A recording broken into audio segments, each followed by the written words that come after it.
Shalom Jemaat MDC dimanapun berada. Terpujilah nama Tuhan kita. Dia Allah kita yang penuh kuasa. Pagi hari ini kita mau naikkan pujian penyembahan kita yang terbaik bagi Allah kita. Haleluya.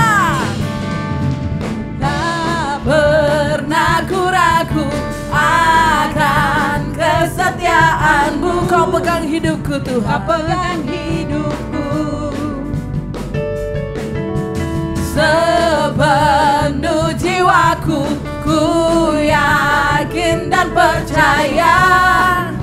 Kau tuntun langkahku, Yesus Tuhan. Yesus Kaulah Raja dalam hidupku, berkuasa berjaya untuk selamanya. Hanya Kau Tuhan, sumber kekuatan. Kuasa-Mu tercurah bagiku senantiasa. Dengan-Mu Tuhan, ku kan berjalan dari kemuliaan sampai kemuliaan selamanya.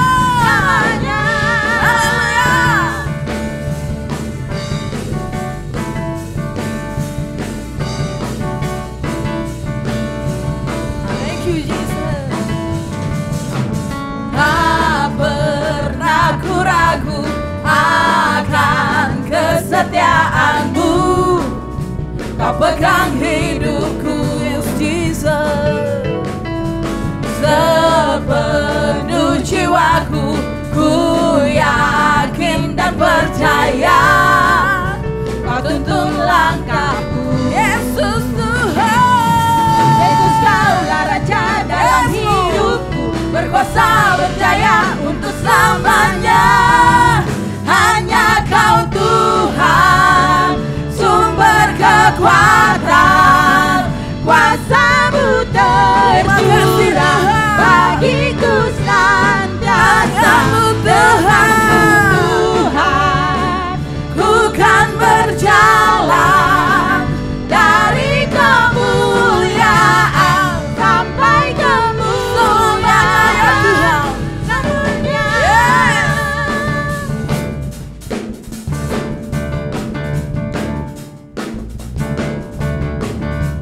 Terima kasih Tuhan.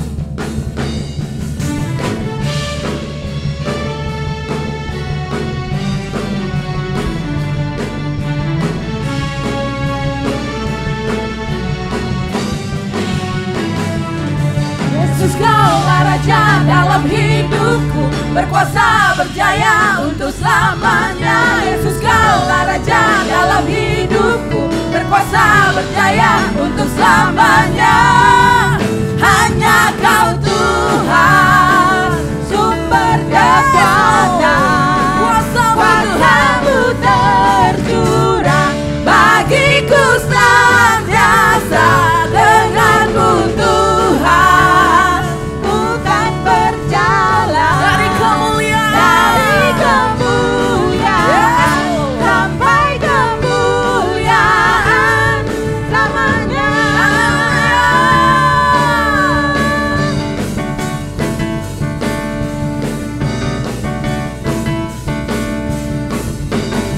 Yes Jesus. Terima kasih Tuhan. Seperti pujian kami ya Tuhan, kami mau berjalan bersama-Mu dari kemuliaan sampai kemuliaan selamanya dalam hidup kami Tuhan. Karena kami tahu Tuhan hanya Engkau jawaban dalam hidup kami Tuhan. Terima kasih Tuhan. Terima kasih Kau satu-satunya sumber pengharapan dalam hidup kami Tuhan. Apa yang tidak pernah kami pikirkan, apa yang tidak pernah kami lihat Tuhan, itu yang Kau sediakan bagi setiap kami ya Tuhan. Terima kasih Tuhan buat rancangan yang terbaik yang Kau berikan kepada kami. Terima kasih ya Yesus. Thank you Jesus. Haleluya.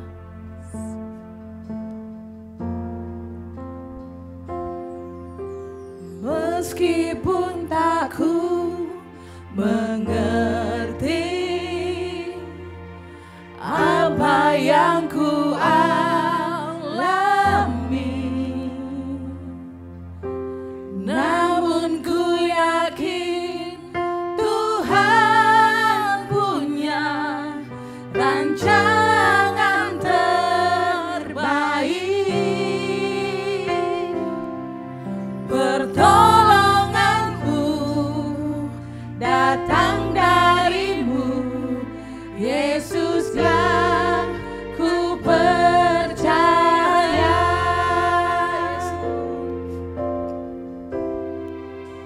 Yang tak mungkin bagiku,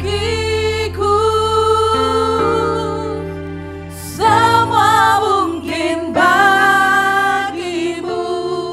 Hanya Kau Tuhan, hanya Engkaulah jawaban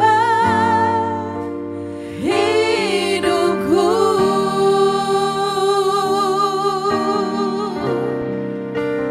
Yang tak pernah ku lihat dan tak pernah ku pikirkan, itu yang Kau sediakan bagiku. Terima kasih ya Tuhan. Thank you Jesus. Meskipun tak ku mengerti apa yang ku alami, namun ku yakin Tuhan, Engkau Allah yang menolong dalam hidup kami. Rancangan terbaik, pertolonganmu datang darimu, Yesus yang ku percaya.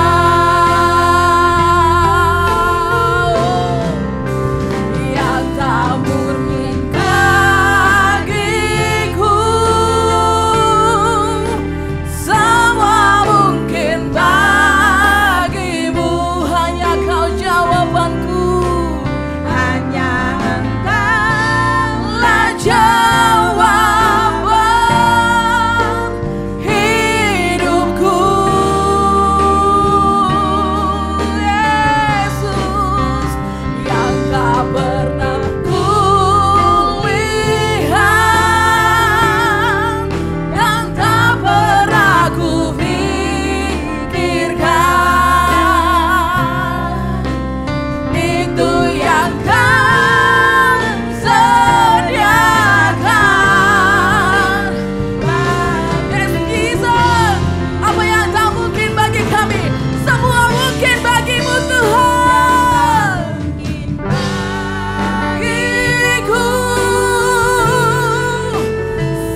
kasih ya Yesusku, terima kasih. Betapa kami kagum akan Engkau Tuhan, betapa kami hormat akan Engkau ya Tuhan. Sebab Kau Allah yang kekuatan dalam hidup kami. Engkau jawaban satu-satunya dalam hidup kami Tuhan. Hanya Kau yang kami andalkan dalam hidup kami Tuhan. Haleluya Yesus. Haleluya. Ku kagum hormat akan Engkau. Ku kagum hormat akan Engkau. Hanya Kau Tuhan yang layak dipuji. Ku kagum akan Engkau. Nyatakan kekagumanmu akan Dia. Hormat akan Engkau. Ku kagum hormat akan Engkau. Kau Allah yang layak dipuji. Kami kagum Tuhan. Yes Lord. Yeah. Ku kagum hormat. Hormat akan Engkau. Ku kagum hormat akan Engkau. Kau Allah yang layak. Kami kagum Tuhan. Jesus. Haleluya. Ku kagum hormat akan Engkau. Ku kagum hormat akan Engkau. Kau Allah yang layak dipuji. Ku kagum akan Engkau.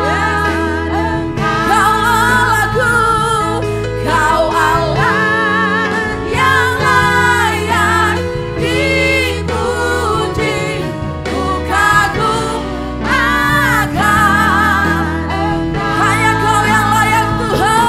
Kau Allah yang layak dipuji. Ku kagum akan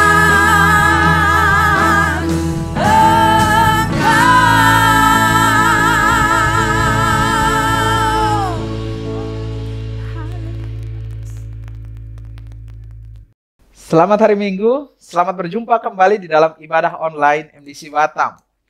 Doa dan harapan saya, Anda semua berada dalam keadaan sehat secara jasmani dan secara rohani. Puji Tuhan, hari ini kita akan dilayani oleh Pastor Victor Runtuwene dari Gereja Pelayanan Penyembahan Karismatik Sekina Batam, atau yang biasa disebut GPPK. Mari siapkan hati dan pikiran kita untuk menerima firman Tuhan. Shalom Jemaat GKPB MDC Batam. Kiranya berkat dan perkenanan Tuhan menyertai Anda semua. Izinkan saya memperkenalkan diri. Saya Victor Runtuwene. Saya menggembalakan sebuah gereja Pelayanan Penyembahan Karismatik Sekina di Batu Aji. Tepatnya di Dapur 12. Dalam kesempatan ini saya mengucapkan terima kasih banyak untuk seluruh tim gembala GKPB MDC Batam yang memberi kesempatan untuk saya berbagi firman Tuhan.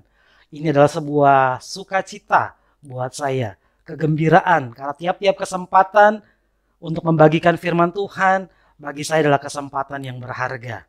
Mari sebelum kita lebih jauh, kita tunduk kepala, kita berdoa. Tuhan terima kasih, kami percaya waktu di mana firman Tuhan diberitakan bagi kami, itu adalah waktu-waktu yang sangat spesial, waktu-waktu yang sangat berharga bagi kami. Kami serahkan seluruh tubuh, jiwa, dan roh kami untuk menyerap kebenaran-kebenaran-Mu. Karena kami percaya segala tulisan yang diilhamkan Allah bermanfaat untuk mengajar kami, untuk menyatakan kesalahan kami, untuk memperbaiki kelakuan kami, dan mendidik setiap kami di dalam kebenaran-Mu, supaya setiap kami sungguh-sungguh dipersiapkan untuk menjadi alat kemuliaan-Mu. Di dalam nama Tuhan Yesus kami sambut firman-Mu. Amin. Mari kita mengawali dengan membaca firman Tuhan. 2 Korintus 5 ayat 7. Sebab hidup kami ini adalah hidup karena percaya, bukan karena melihat. Hidup kita, orang percaya, ya hidupnya karena percaya, bukan karena melihat. Ada problem dengan kemampuan kita melihat. Saudara tahu sulap? Hakikat dari sulap itu memanipulasi penglihatan kita. Jadi jelas di situ bahwa penglihatan itu bisa sangat tricky, sangat menjebak. Saudara pernah dengar lagu begini? Bintang kecil. Saudara kalau tanya sama guru fisika, guru IPA, mereka nggak setuju bintang dibilang kecil. Saudara silakan tanya. Ada problem dengan kemampuan kita melihat. Sehingga seharusnya memang kita tidak mengandalkan, menggantungkan hidup kita dengan kemampuan kita melihat. Rasul Paulus berbagi dengan jemaat Korintus. Hidup kami ini bukan karena melihat, tetapi karena percaya. Rasul Paulus sedang membagikan pergumulannya.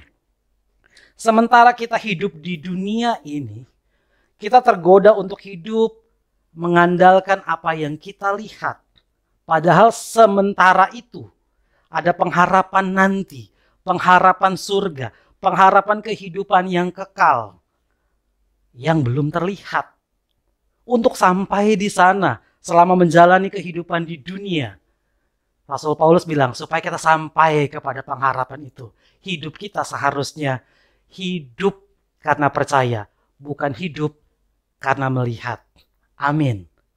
Saudara, saya pengen firman Tuhan ini menjadi sesuatu yang sangat praktis buat saudara.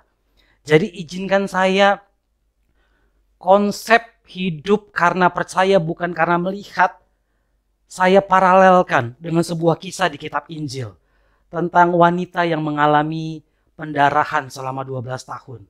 Supaya hidup dengan percaya bukan dengan melihat menjadi sesuatu yang sangat praktis. Karena firman Tuhan tidak hanya bekerja di bagian ide, di bagian pikiran kita, tapi harus sampai kepada sesuatu praktek hidup sehari-hari. Izinkan saya membaca. Markus pasal 5 ayat 25 sampai 34. Begini kisahnya. Adalah di situ seorang perempuan yang sudah 12 tahun lamanya menderita pendarahan. 12 tahun. Ia telah berulang-ulang, dia pakai semua cara, diobati oleh berbagai tabib. Sehingga telah dihabiskannya semua yang ada padanya. Jadi dia pernah punya, tapi itu dihabiskan untuk pengobatannya. Namun sama sekali tidak ada faedahnya. Malah sebaliknya, keadaannya makin memburuk.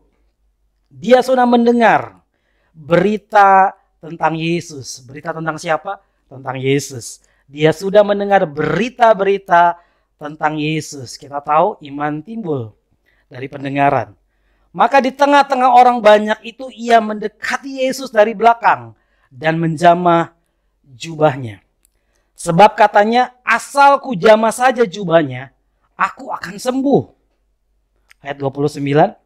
Seketika itu juga, saya ulangi, seketika itu juga berhentilah pendarahannya dan ia merasa bahwa badannya sudah sembuh dari penyakitnya. Terus dikonfirmasi oleh pernyataan Yesus, kesembuhan perempuan tadi. Pada ketika itu juga Yesus mengetahui bahwa ada tenaga yang keluar dari dirinya. Lalu ia berpaling di tengah orang banyak dan bertanya, siapa menjamah jubahku? Murid-muridnya menjawab, engkau melihat bagaimana orang-orang ini berdesak-desakan denganmu. Dan engkau bertanya siapa yang menjamah aku? Lalu ia memandang sekelilingnya untuk melihat siapa yang telah melakukan hal itu. Perempuan itu yang menjadi takut dan gemetar ketika mengetahui apa yang telah terjadi atas dirinya, tampil dan tersungkur di depan Yesus dan dengan tulus memberitahukan segala sesuatu kepadanya. Ini respon Yesus. Respon yang sangat indah. Maka katanya kepada perempuan itu, "Hai anakku, imanmu, percayamu telah menyelamatkan engkau. Pergilah dengan selamat, sembuhlah dari penyakitmu." Amin, amin, amin. Saudara, hidup dengan percaya, bukan hidup dengan melihat.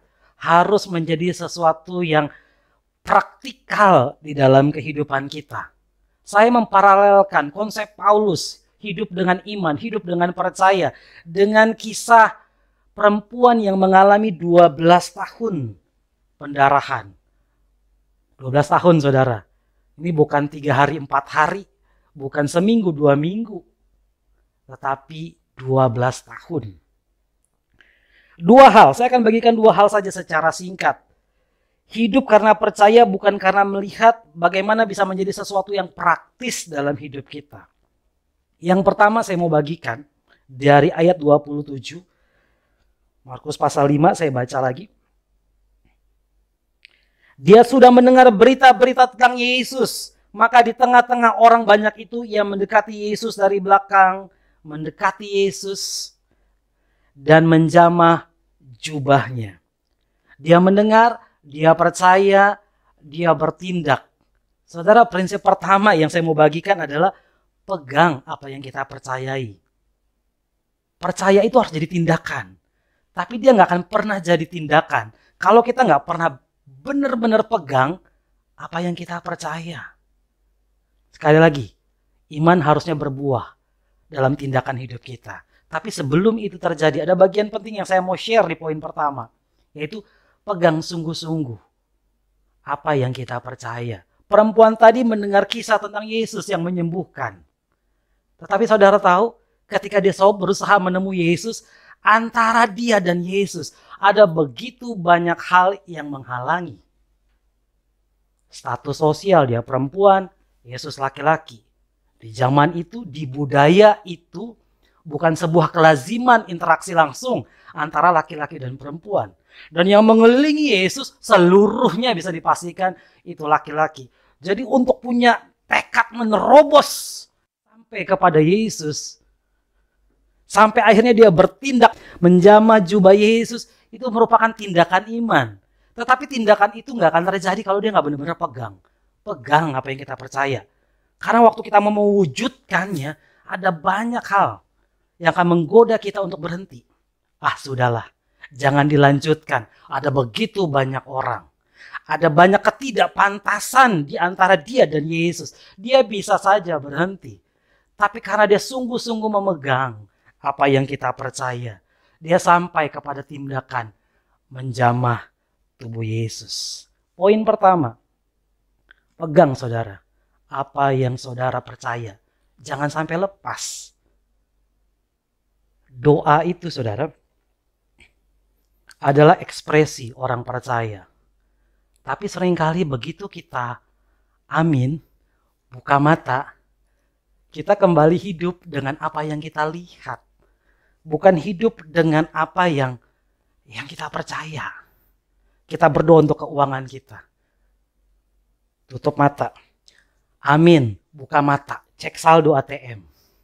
Maaf, saldo Anda tidak mencukupi untuk melakukan transaksi tunai. Langsung lemes lagi. Berdoa itu ekspresi orang percaya. Tapi sayangnya seringkali kita begitu amin, buka mata, kita kembali menjalani hidup berpegang kepada apa yang kita lihat. Bukan kepada apa yang kita percaya. Kalau kita percaya, Tuhanlah sumber segala sumber. Yang memenuhi segala keperluan dan kebutuhan kita. Pegang saja. Saldo ATM-nya belum berubah.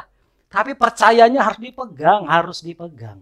Supaya kita nggak jatuh percayanya karena khawatir. Karena dilemahkan oleh situasi dan kondisi yang terlihat oleh mata. Bayangkan perempuan tadi, 12 tahun mengalami pendarahan. Dia bisa saja tetap melihat apa yang dia lihat, sakit penyakitnya selama 12 tahun. Keadaannya yang rasanya tidak pantas secara sosial. Dia bisa saja melihat kerumunan yang mengelilingi Yesus waktu itu sebagai sesuatu yang menghalangi dia. Tapi karena dia pegang betul apa yang dia percaya. Dia gak bersedia melepaskan apa yang dia percaya.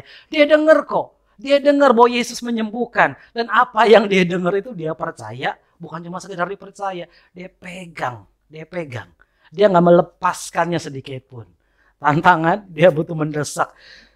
Saya gak tahu 12 tahun mengalami pendarahan. Kondisi fisiknya seperti apa. Tapi kita bisa bayangkan pasti kondisi yang gak terlalu fit. Mungkin dalam keadaan yang cukup lemah.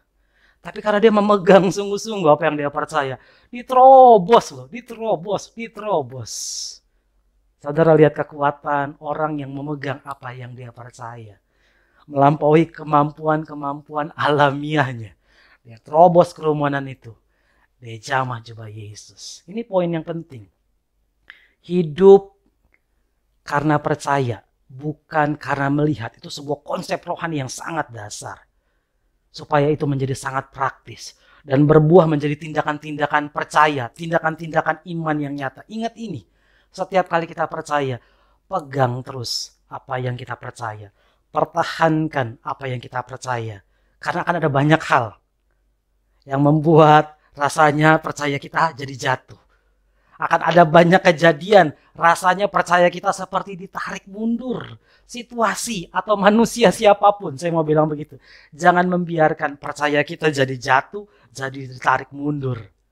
Tetapi pegang baik-baik apa yang kita percaya. Amin. Hiduplah dengan apa yang kita percaya. Bukan dengan hidup dengan apa yang kita lihat. Ketika kita mengharapkan sesuatu, kita berdoa atas sesuatu. Jawaban-jawaban doa itu belum terjadi, belum terlihat. Tapi begitu kita amin. Mari hidup dengan doa-doa kita. Bukan dengan apa yang kita lihat. Karena janjinya, apa yang menjadi seruan hati kita, ia tidak akan pernah mengabaikannya. Ini poin penting. Pegang. Gak mungkin jadi tindakan kalau saudara gak pegang sungguh-sungguh.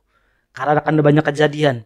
Akan ada banyak orang yang mungkin membuat saudara seperti melepaskan kepercayaan. Ya sudahlah, sampai di sini saja. Cukup, saya nyerah. Cukup, jangan. Pegang apa yang kita percaya. Perempuan tadi dia dengar, dia percaya, dia pegang sangat kuat. Sehingga itu menerobos sampai dia melakukan tindakan menjamah jubah Yesus. Poin pertama, pegang apa yang kita percaya. Ayat 28 saudara, saya baca lagi. Sebab katanya, asal ku jamah saja jubahnya, aku sembuh. Ayat 28 bilang, sebab katanya. Sebab katanya, asal ku jamah saja jubahnya, aku sembuh. Poin pertama, pegang apa yang kita percaya. Poin kedua saudara, perkatakan apa yang kita percaya. Perempuan tadi berkata, jelas sekali firman Tuhan mengatakan, perempuan itu berkata. Ya mungkin dia berkata kepada orang, tetapi pastinya dia juga berkata kepada dirinya sendiri. Asal ku jamah jubahnya, aku pasti sembuh. Perkatakan apa yang kita percaya. Perkatakan apa yang kita percaya. Asal ku jamah jubahnya. Dia katakan itu. Saya nggak tahu, mungkin dia katakan sekali, 2 kali, berkali-kali. Tapi perkatakan iman saudara. Perkatakan apa yang saudara percaya. Supaya apa yang saudara percaya tidak hanya bergerak di wilayah pikiran, di wilayah hati. Tapi harus sampai berbuah kepada tindakan. Dan kata-kata itu akan mengerjakan tindakan-tindakan yang nyata ke dalam hidup kita. Saudara tahu kenapa hoax itu begitu efektif? Karena menyerang handphone kita bertubi-tubi. Sehingga dia menjadi sangat efektif. Kadang-kadang itu sampai memanipulasi orang yang membaca. Menggerakkan massa. Saudara tahu banyak kejadian-kejadian politik itu digerakkan oleh hoax. Orang banyak digerakkan oleh perkataan yang berulang-ulang. Saudara, ini saya nggak bicara soal mensugesti diri sendiri.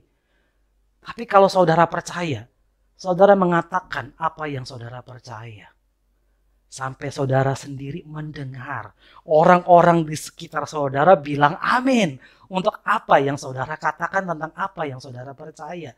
Jangan ragu-ragu untuk memperkatakan apa yang kita percaya. Pandemi ini sangat mengguncang kita selama 2 tahun terakhir. Salah satu faktornya, beritanya ada di mana-mana. Perkataannya ada di mana-mana. Bukan cuma di media umum, bahkan sampai kepada ranah pribadi di handphone kita masing-masing, di kamar kita masing-masing. Berita itu terus masuk, perkataan-perkataan tentang pandemi itu terus masuk. Saya nggak berusaha menyepelekan apa yang sedang terjadi. Tentu ini situasi serius yang dihadapi bersama.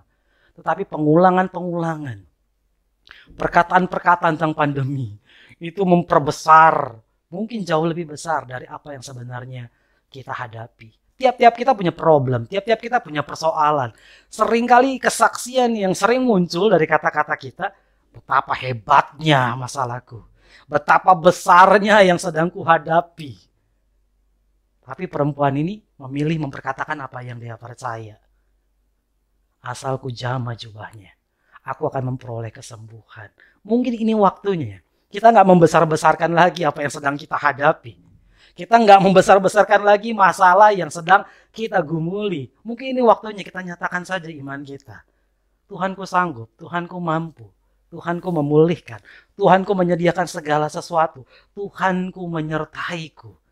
Perkatakan apa yang saudara percaya. Hidup ini jangan karena melihat. Percaya saudara akan sakit hati, saudara akan kecewa, saudara akan cepat lemah. Karena apa yang kita lihat terus berubah, terus berubah, terus berubah. Gak benar-benar bisa dipegang. Kembali kepada pernyataan saya di awal. Kita punya problem dengan kemampuan kita melihat. Ada begitu banyak hal bisa memanipulasi penglihatan kita. Ada banyak hal bisa menipu apa yang kita lihat. Itu sebabnya jangan pernah andalkan apa yang kita lihat. Tapi andalkan apa yang kita percaya. Yang kita percaya Tuhan dan firman-Nya. Yang kita percaya Tuhan dan kebenaran-kebenarannya. Yang kita percaya Tuhan dan kasih-Nya yang ajaib bagi saya, bagi saudara. Pegang baik-baik apa yang saudara percaya. Jangan biarkan lepas. Jangan biarkan kejadian apapun melepas apa yang saudara percaya. Bahkan yang saudara lihat belum seperti apa yang saudara doakan. Yang saudara lihat belum seperti yang saudara percaya. Tetap jangan lepaskan apa yang saudara percaya. Yang kedua, perkatakan apa yang kita percaya. Jangan perkatakan membesar-besarkan problem, masalah, pergumulan yang sedang kita hadapi. Yang harus dibesar-besarkan dalam hidup kita adalah Yesus yang kita percaya. Perkatakan terus apa yang kita percaya. Sekali lagi saya mau bilang, ini bukan tentang mensugesti diri sendiri. Tapi kita tahu apa yang kita perkatakan itu buah dari percaya, buah dari iman. Mau periksa iman saudara? Mau periksa kadar percaya saudara? Ya periksa saja kata-kata saudara. Saudara lebih banyak memproklamasikan apa yang kelihatan, atau saudara memproklamasikan apa yang ada di iman, di hati, di doa, di percaya saudara masing-masing. Percaya itu harus jadi sesuatu yang praktis. Percaya itu memang konsep, ide. Tetapi sekali lagi harus jadi sesuatu yang praktis. Jadi tindakan nyata. Jadi keseharian dalam hidup kita. Caranya, pegang apa yang kita percaya. Yang kedua, berdasarkan kisah yang tadi sama-sama kita pelajari, terus perkatakan apa yang kita percaya. Terima kasih, itu yang bisa saya sampaikan. Kiranya ini semua membangun, memberkati iman tiap-tiap orang di dalam jemaat GKPB MDC Batam. Mari kita tunduk kepala sekali lagi dan kita berdoa. Tuhan, kami bersyukur untuk kebenaran-Mu yang luar biasa. Kami mengucap syukur untuk kebenaran-Mu yang membebaskan, memerdekakan kami. Mulai hari ini dan seterusnya Tuhan, kami mau hidup karena percaya. Bukan karena melihat. Tolong kami Tuhan. Tolong kami Tuhan. Ketika apa yang kami lihat berusaha menjauhkan kami dari iman kami kepadamu Tuhan. Tolong kami supaya kami tetap memegang apa yang kami percaya di dalam-Mu. Di dalam kebenaran firman-Mu Tuhan. Tolong kami Tuhan, ketika kami harus mendisiplin diri kami, memperkatakan apa yang kami percaya, mendisiplin lidah dan bibir kami untuk memberi kesaksian tentang Tuhan yang besar, tentang Tuhan yang mengasihi, tentang Tuhan yang menjadi jalan keluar atas segala sesuatunya. Tolong kami Tuhan, tolong kami. Terima kasih, terima kasih. Hamba mengucap syukur untuk seluruh jemaat yang mendengarkan kebenaran-kebenaran ini Tuhan. Engkau menjamah, Engkau memulihkan, bahkan Engkau menyembuhkan tiap-tiap orang. Karena kami percaya firman-Mu berkuasa, firman-Mu berkuasa. Terima kasih Tuhan, terima kasih. Di dalam nama Tuhan Yesus, firman itu sendiri, kami berdoa dan mengucap syukur. Amin, amin. Puji Tuhan, kita sudah tiba di akhir dari ibadah kita pada hari ini. Saya ingin mengucapkan terima kasih kepada Bapak Pendeta Victor Runtuwene yang sudah menyampaikan firman Tuhan pada hari ini. Doa dan harapan kami, Tuhan terus memakai dan memberkati keluarga dan pelayanan Bapak Pendeta. Sebelum kita mengakhiri ibadah ini, ada beberapa hal yang ingin saya sampaikan. Yang pertama, jangan lupa untuk membagikan link ibadah online kita kepada kenalan dan kerabat Anda. Kedua, Anda dapat memberikan persembahan dan perpuluhan sebagai ucapan syukur Anda kepada Tuhan melalui nomor rekening yang sekarang tertera di layar monitor Anda. Ketiga, untuk doa Selasa malam. Sekali lagi, untuk doa Selasa malam, khususnya satelit Batu Aji, secara online Zoom ditiadakan karena akan beralih secara onsite di gedung gereja. Doa akan dimulai pada pukul 19.30 waktu Indonesia Barat atau jam 7.30 malam. Khusus untuk satelit Sungai Panas, masih akan dilakukan secara online dengan jam yang sama seperti biasanya, yaitu pukul 19.00 waktu Indonesia Barat atau jam 7 malam melalui online Zoom. Yang keempat, bagi Anda yang memerlukan dukungan doa dan konseling, dapat menghubungi nomor yang sekarang tertera di layar monitor Anda. Mari kita berdoa sekali lagi untuk mengakhiri ibadah kita. Tuhan, terima kasih. Kami berterima kasih untuk kasih dan anugerah-Mu. Bersyukur buat hamba-Mu yang Kau kirim untuk memberkati kami melalui firman-Mu pada hari ini. Bapak Pendeta Victor Runtuwene, kami berdoa Tuhan memberkati keluarga dan pelayanannya. Apa saja yang dikerjakan oleh hamba-Mu, Tuhan buat berhasil. Marilah angkat tangan kita Bapak, Ibu, dan saudara-saudari sekalian. Terimalah berkat dari Allah Bapa, kasih dari Tuhan Yesus Kristus, dan persekutuan dengan Roh Kudus. Semua berkat ini kita terima dalam satu nama, Yesus Kristus Tuhan. Dan semua kita yang percaya sama-sama katakan, amin. Tuhan Yesus memberkati. Sampai jumpa dalam ibadah online yang akan datang.